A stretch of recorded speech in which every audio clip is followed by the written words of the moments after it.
मंडळी, कशा आहात तुम्ही सगळे? चला तर मग आपण आपल्या व्हिडिओला सुरुवात करू। आता बर्फ फिरवल्याने आपल्या चेहऱ्याला किती फायदा होतो हे तर तुम्हाला माहित आहे, पण हाच बर्फ तुम्ही थोड्याशा वेगळ्या पद्धतीत फिरवला, बर्फ तयार करण्याची पद्धत जर तुम्ही बदलली तर तुम्हाला त्याचे उत्तम बेनिफिट मिळू शकतात। त्यामुळे आईस थेरपी ही नेमकी कशा प्रकारे करायची ते मी आज इथे तुम्हाला सांगणार आहे। आणि ही आईस थेरपी थोड्या वेगळ्या पद्धतीत कशा प्रकारे करायची आहे जेणेकरून तुमची स्किन ग्लोविंग सुद्धा होईल आणि तुमच्या स्किन मधले प्रॉब्लेम निघून जाण्यासाठी मदत देखील होईल।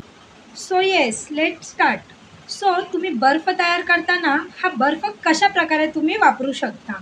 एकतर तुम्ही बटाट्याचा रस वापरू शकता किंवा काकडीचा रस वापरू शकता किंवा तुम्ही इथे ग्रीन टी सुद्धा वापरू शकता। आता जर तुम्ही बटाट्याचा रस वापरताय तर यामुळे काय होईल, तुमच्या चेहऱ्यावरील जे टॅनिंग आहे त्यासोबत स्किन एकदम ब्राईट दिसू लागेल, कारण बटाट्यामध्ये नॅचरल ब्लिचिंग प्रॉपर्टीज असतात।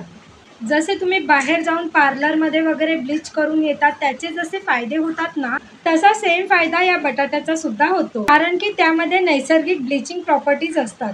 फक्त बटाटा जो आहे ते तुमच्या चेहऱ्यावर नैसर्गिक पद्धतीने ब्लीच करतो आणि बाहेरील जे ब्लीच असतात त्याच्यामध्ये केमिकल्स असतात, ज्यामुळे तुम्हाला त्याचे साईड इफेक्ट सुद्धा होऊ शकतात। त्यामुळे बाहेरचा ब्लीच वापरण्याजागी बटाटा चेहऱ्यावरती वापरणं कधीही उत्तम। जर तुम्हाला टॅनिंग घालवायचं आहे त्याच सोबत बर्फाचे फायदे सुद्धा तुम्हाला तुमच्या चेहऱ्यावरती हवे असतील तर तुम्ही बटाट्याचा रस वापरून आपल्या चेहऱ्यावर लावण्यासाठी बर्फ तयार करू शकता। त्याच सोबत तुम्ही काकडीचा रस वापरूनही तुम्ही बर्फ तयार करू शकता। आता उन्हाळा आहे, त्याच सोबत तुम्हाला उन्हाळ्यामध्ये काकडीचाही उत्तम फायदा मिळणार आहे, तेही तुमच्या चेहऱ्यावर। जर तुमची स्किन ऑइली असेल, कॉम्बिनेशन असेल तर काकडी तुमच्या चेहऱ्यासाठी उत्तम ठरेल। तर तुम्ही काकडीचा रस वापरून सुद्धा तुम्ही बर्फ तयार करू शकता।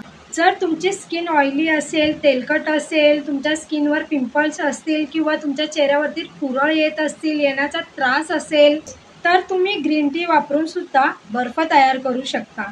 आता हे ग्रीन टी मुळे काय होईल तर तुमच्या चेहऱ्यावरचं ऑइल कंट्रोल राहण्यासाठी मदत होईल, त्याचबरोबर पिंपल येण्यापासून सुद्धा बचाव होईल। आता ऑलरेडी जे पिंपल्स आले ते जाणार नाहीत ग्रीन टीने, पण जास्त प्रमाणात पिंपल चेहऱ्यावरती येऊ नये किंवा स्किनवरती कोणतेही इन्फेक्शन होऊ नये याची काळजी ग्रीन टी मात्र नक्की घेईल।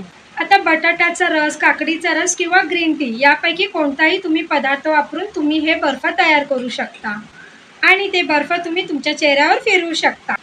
सर्वात आधी काय करायचं आहे, तुम्ही तुमचा चेहरा फेस वॉशने धुवून घ्यायचा आहे, त्यानंतरच तुम्हाला बर्फ चेहऱ्यावर फिरवायचा आहे। तुम्ही बटाट्याच्या रस सोबतच टोमॅटोचा रस सुद्धा मिक्स करू शकता। टोमॅटोच्या रसचाही तुम्हाला चेहऱ्यावरती खूप चांगला फायदा होतो, कारण की टोमॅटोमध्ये लायकोपीन असतं। त्यामुळे अगेन तुम्हाला मी सांगते, तुमची स्किन खूप हेल्दी होते, तुमच्या स्किनवरचा टॅनिंग निघून जाण्यासाठी मदत होते। हे बर्फ तुम्ही तुमच्या चेहऱ्यावरती फिरवून घ्यायचे, त्यानंतर तुम्हाला 10 मिनिट थांबायचंय आणि मग तुमचा चेहरा सुकला की त्यानंतर तुम्हाला साध्या पाण्याने आपला चेहरा धुवून घ्यायचंय। आता ही जी आईस थेरपी आहे तुम्ही केव्हाही करू शकता, दुपारी, संध्याकाळी, सकाळी, केव्हाही जसं वेळ मिळेल तसं करू शकता। तुम्ही दिवसातून एकदा करायचं आहे फक्त। सोबतच जसे तुम्ही उन्हातून घरी येताय, तुम्हाला इरिटेशन जाणवतंय, स्किन जळजळ होते, स्किन लाल होतीये, त्यानंतर सुद्धा तुम्ही ही आईस थेरपी करू शकता, जेणेकरून तुमची स्किन इरिटेशन झाली असेल तर तुम्हाला शांत आणि रिलॅक्स वाटू लागेल। त्याच सोबत उन्हातनं आल्यानंतर तुमच्या चेहऱ्यावरती जो डलनेस येतो तो डलनेस निघून जाण्यासाठी मदत होते।